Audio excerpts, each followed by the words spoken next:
महाराष्ट्र शासनाच्या महसूल विभागामार्फत राबवण्यात येत असलेल्या छत्रपती शिवाजी महाराज महसूल अभियानांतर्गत तहसील कार्यालय उत्तर सोलापूर यांच्या वतीने छत्रपती रंगभवन येथे समाधान शिबिराचे आयोजन करण्यात आले।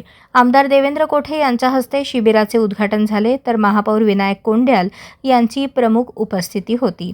शिबिरामध्ये 7-12 व 8 उतारे, फेरफार नोंदी, ई-पीक पाहणी, जात उत्पन्न व रहिवासी दाखले, संजय गांधी निराधार योजना, श्रावणबाळ योजना, प्रधानमंत्री किसान सन्मान निधी योजना तसेच विविध महसुली विषयांवरील मार्गदर्शन व प्रलंबित अर्जांचे निवारण करण्यात आले। एकाच ठिकाणी विविध शासकीय सेवा उपलब्ध झाल्याने नागरिकांनी मोठ्या प्रमाणात लाभ घेतला।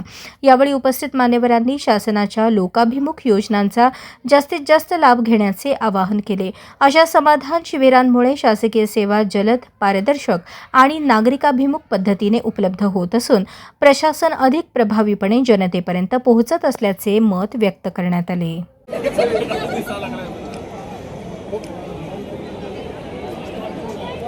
B2 म्हणजे काय हे सुद्धा माहित नाहीये। सोलापूर शहरावरती लादलं गेलेलं चुकीच्या पद्धतीने असा कर आहे की आपले घरच आपण राहतो, परंतु आपल्या घराचं मालकी आपण ते घर नव्याने बांधू शकत नाही, ते घर कोणाला विकू शकत नाही, त्या घरावरती कर्ज काढू शकत नाही। आणि विशेषतः सोलापूर शहरातल्या पश्चिम भागातल्या 13 चाळी आहेत ज्यामध्ये 5 ते 6 हजार लोक राहतात। त्या चाळींचं 100-125 वर्ष आयुष्य झाल्यामुळे ते कधी पडू शकतात आणि जीवित दुर्घटना सुद्धा त्या ठिकाणी होऊ शकते। आणि त्या चाळींचा पुनर्विकास करायचा असेल तर B2 हा रद्द करणं गरजेचं आहे। आता B2 म्हणजे काय, तर एखाद्या जमिनीची किंमत समजा जर 1 कोटी रुपये होत असेल तर त्याची 50% रक्कम आपल्याला महाराष्ट्र सरकारकडे भरावी लागते। तसं या चाळींचा गणित घातला तर एक चाळीची किंमत ही 25-30 कोटी रुपये सरकारला भरावी लागणारी अशी आहे।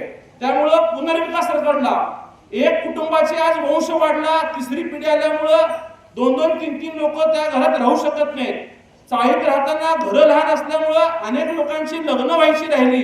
प्रत्येक लोकांना कुठल्या ना कुठल्या माध्यमातून त्रास होता आणि हा B2 फक्त सोलापूर शहरातल्या चाळींनाच नाही तर संपूर्ण मोरारजी पेठ असेल, रेल्वे लाईन्स असेल, सिव्हिल लाईन्स असतील, सिद्धेश्वर पेठ असतील, या सगळ्या पेठांवरती ह्या चुकीच्या पद्धतीने लागलेला कर आपण मुख्यमंत्री फडणवीस साहेबांकडे आणि बावनकुळे साहेबांकडे मागणी केला की साहेब आम्ही हे ब्रिटिश काळामध्ये विकत घेतलेल्या जमिनी आहेत आणि आमच्या जमिनीवरती या शासनाने चुकीच्या पद्धतीने कर लावलाय आणि ती शुल्क आपण आम्हाला माफ करून द्यावी। महाराष्ट्रात मला अभिमानाने सांगावंसं वाटतं की सोलापूरचा B2चा निर्णय हा एकमेव निर्णय आहे की ज्याला फक्त 2.5% या ठिकाणी सरकारने GR काढून दिला आणि तेही 2.5% आजची धरायची नाही। म्हणजे उदाहरणतः एका जागेची किंमत जर आज 1 कोटी रुपये निघत असेल 2026 ला, तर 1989 चा रेडी रेकनर पकडायचा आहे, ती किती रकम निघणार आहे तर फक्त 1 ते 2 लाख रुपये त्यावेळेचा रेडी रेकनर त्या मिळकतीचा निघेल आणि त्याच्यावरचे 2.5%, म्हणजे ज्या कामाला 50 लाख रुपये भरावे लागायचे ते काम थेट 2,500 वरती आणायचं काम मुख्यमंत्री देवेंद्र फडणवीस साहेब आणि बावनकुळे साहेबांनी या ठिकाणी केलं। पडवले साहेब मला या ठिकाणी आवर्जून पालकमंत्री जयकुमार गोरे साहेबांचा सुद्धा उल्लेख करायचा आहे, कारण का B2चा निर्णय 2.5% झाला, परंतु शर्तभंग जे आहे त्या शर्तभंगामध्ये महाराष्ट्र शासनाचा एक GR असा आहे की चालू रेडी रेकनरवरती 50%, 60% त्या ठिकाणी आकारणी करायचा। आणि अगदी कॅबिनेट बैठकीला चालू व्हायला 10 मिनिट राहिले होते, मी गोरे साहेबांकडे हट्ट धरला की साहेब तुम्ही B2 काढायला 2,500 रुपये घेताय आणि जर कोणी शासनाची परवानगी न घेता यापूर्वी परस्पर विकलाय म्हणून त्याला 50% म्हणजे 50 लाख रुपये घेणं हे कुठेतरी अन्यायकारक होणार आहे। आणि आपण लोकांना आश्वासित केलोय की आम्ही तुमचा B2चा विषय निकाली काढून देऊ। मग बावनकुळे साहेबांचा फोन आला, अरे तुझं नेमकं म्हणणं काय? साहेब एकतर पूर्ण माफ करा, नाहीतर आम्हाला 89च्या धर्तीवरती शर्तभंग सुद्धा ज्यावेळी झालेला आहे त्यावेळीचा शर्तभंग सुद्धा तुम्ही 2.5%च धरा। आणि ती विनंती मुख्यमंत्री देवेंद्र फडणवीस साहेबांनी फक्त आणि फक्त बावनकुळे साहेब आणि गोरे साहेबांच्या आग्रहामुळे त्या ठिकाणी मान्य केली आणि तो सुद्धा निर्णय महाराष्ट्रातला एकमेव निर्णय फक्त सोलापूरसाठी लागू झालेला आहे। आपले सिंधी बांधव हे देशाच्या फाळणीच्या वेळेस पाकिस्तान मधून भारतामध्ये आश्रयाला आले, अनेक वर्ष लोक ते आपल्या सोलापूर शहरात आपल्या मध्य विधानसभेमध्ये राहतात। त्या लोकांच्या मिळकतीचं काम सुद्धा बावनकुळे साहेबांनी विशेष अभय योजना म्हणून त्या ठिकाणी करून दिलेली आहे. त्याही लोकांना 2.5% वरती आज या ठिकाणी लाभ मिळवून देतोय. आणि ज्या कर्णिक नगर असतील, एकता नगर असतील, याही सोसायटींचा विषय आपण येणाऱ्या काळात पुढे घेऊन जाऊ. यासाठी निश्चितच आम्हाला प्रशासनाचं मदत लागेल. मी पुनश्च एकदा प्रशासनाला विनंती करतो की सगळे समोर बसलेली लोक आज तुमच्याकडे आशेने आलेली आहेत. त्यांना कुठेतरी विश्वास आहे की आमची कामं आजच्या या शिबिरामध्ये होती. तर तुम्ही आपल्या प्रत्येक सहकार्याला, आपल्या प्रत्येक कनिष्ठ अधिकाऱ्यांना सूचना द्या की कोणाला परत पाठवू नका.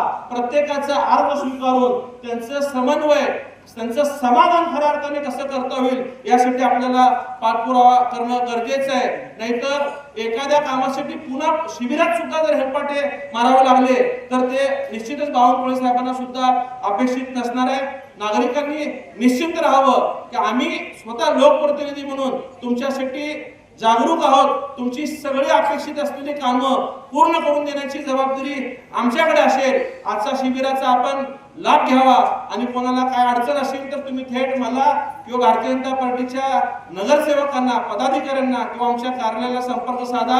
तुमची सगळी कामं आम्ही प्रशासनाकडे पाठपुरावा करून देऊ.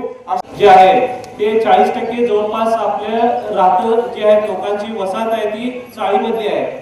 तर आमदार देवेंद्र कोटे यांनी विशेष पाठपुरावा करून B2 म्हणजे काय तर आपले जमिनी देखील अजून आपल्या नावानिशी नव्हते. तर ती जमिनी सर्व ब्रिटिशकालीन नावावर असलेले जमिनी जी आज आपल्याला काही जर करायचं असलं असतं, जेणेकरून बांधकाम असेल किंवा एक परवाना असेल, आपल्याला जर काढायचं असेल, लोन जर काढायचं असेल तर लोन जरी काढायचं असेल तर जे आपले नागरिक आहेत त्यांना या ठिकाणी लोन असेल, बांधकाम परमिशन असेल, या काही मिळत नव्हतं. आपल्याला माहिती आहे B2 जमीन हा हेरिटेज लॉन पासून ते आता पूर्ण मुरारजी पेठ असेल, अर्ध सोलापूर, जवळपास 40% जुनं सोलापूर हे B2 जमिनीच्या अंडर येत होतं. तर आमदार साहेबांनी या ठिकाणी सततचा पाठपुरावा, आदरणीय मुख्यमंत्री साहेब असतील, आदरणीय गोरे साहेब असतील, आदरणीय आमचे बावनकुळे साहेब असतील, यांच्या ठिकाणी देवेंद्र कोटे यांनी सतत पाठपुरावा करून हा B2 प्रश्न आतापर्यंत जवळपास 40 ते 50 वर्ष झालं हा विषय सुटला नव्हता. अनेक मोठे लोक आपल्या पुढारी येऊन गेले सोलापूर शहरामध्ये, त्यांच्या देखील हातून हा प्रश्न सुटला नव्हता.